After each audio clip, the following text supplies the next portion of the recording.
तो यार शुरू करते हैं बिना किसी बकचोदी।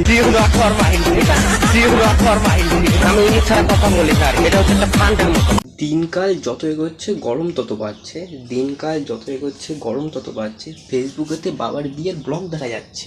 আমার বাবার বিয়ে, তোমরা ঠিকই শুনেছো, আমার বাবারই বিয়ে। সাথে আমার বাল ছেঁড়া গেল। আর দিনের বেলায় বিয়েটা সেরে ফেলবো, কারণ রাতের বেলায় ফিরে অনেক কাজ, আর সেগুলো আমাকে একা হাতেই করতে হবে। হ্যাঁ, রাতে তো অনেক কাজ থাকবেই, কারণ রাতে তো ফুলসজ্জা কাজ সারাতে হবে না। বাট এখন সব গরিব মরে নেতারা বকে ভাট, কলিযুগে মেয়েরা সাজায় বাপের বিয়ের ঘাট। সিস্টেম পার দেंगे। যেভাবে তোমরা সাপোর্ট করছো, সাপোর্ট করো। আর তোকে সবাই সাপোর্ট করছে বলে কি তুই তো নিজের বাবার বিয়ে দেখে দিবি তা বলে? আমার বাবার বিয়ে আমি বিশ্বাস করি না। বউ আমার বলতো দিন রাত খাবে, ভিডিও কেমন হলো বলে একটু যাবে।